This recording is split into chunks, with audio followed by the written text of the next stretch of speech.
So tonight I watched Kathryn Bigelow's Near Dark, and I gotta say it, it was a little disappointed, to be honest. I guess I was sort of expecting something more akin to The Lost Boys, and while it's very uh, atmospheric and it's very beautifully shot, and it has a kick-ass Tangerine Dream score, which I could just do this whole video on how much I love Tangerine Dream and how they should do all the scores for everything ever.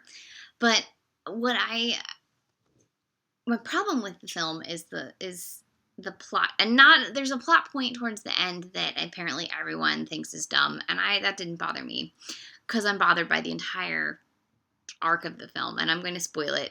So if you haven't seen it, I'm about to spoil the film.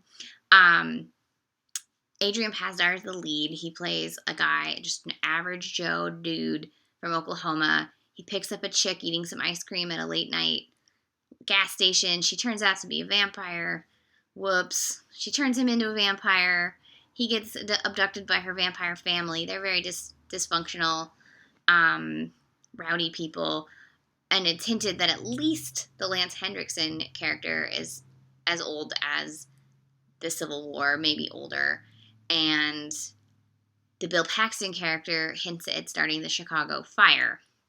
So they're old, right? And suddenly this one schlub who can't even kill anybody because he's like too moral, I guess, to feed or whatever. Although they never even delve into his morality and why he won't feed. He's just a fucking pussy, okay? He's a pussy. And then suddenly, like, at the end, he manages to kill all of them or facilitate killing all of them. This is a group of vampires that have been feeding together for at least a century and a half. And you're supposed to believe this one schlub from Oklahoma who can't even kill anybody is gonna be the one who destroys them all? Like, no. I hate that. That's like American exceptionalism and the idea of the one hero and that average Joe America is gonna kill everything and save the day and be the hero. And I just fucking hate that in movies. God damn it, Kathryn Bigelow. And you wrote this too. She co-wrote this. Ugh. Anyways, so that irritated me. I also, didn't buy that this Jenny Wright character, the woman vampire that turns him into a vampire, I didn't buy the connection between the two of them. I didn't buy them as a couple. There wasn't enough of their, romance for it to be, almost a Romeo and Juliet sort of defying everything kind of passion. So I was like, why is she giving up her life that she's enjoying for this idiot? So it was tough to care about any of the leads.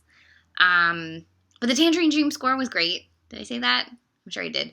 Also great, Lance Hendrickson, because he's always great. And he gets to be the most villainy kind of character. And then Bill Paxton just chews scene after scene after scene. And he's amazing, and he's good at that.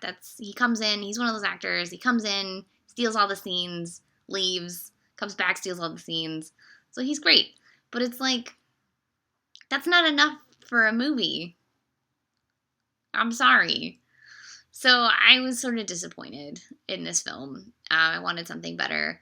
And I will say that it was interesting at one point when it shifts narratives a little bit and becomes, or not narratives, shifts genres slightly and is like a Western shootout kind of at one point. And it's shot like that and framed like that with him on the ground and the legs and them facing off and all of that. And I'm like, yeah, you've seen High Noon. And you're throwing it in a vampire movie. But it's just, it didn't feel original. It didn't feel derivative. It didn't feel like it was doing, it did feel derivative. It didn't feel like it was doing anything interesting. And all of the characters are boring except for Bill Paxton. And it's like, you have all these super old vampires. I want to know about their history. I don't need to know the mythos of how they became vampires or any of that. It's okay. Whatever, they're vampires. I'll accept that. But, you're going to give me someone who was in the Civil War and that's all you're going to give me about him? But you don't even really know anything about the main character, other than he has a veterinarian father and a sister who's like 10 years younger than him. That's it. That's all you're given. That's all you know. Why am I supposed to care? So there you go. That's how I feel about this movie. I didn't hate it. I know this sounds like I hated it. It was just sort of like, okay. Just mid-level. I really wanted something more interesting.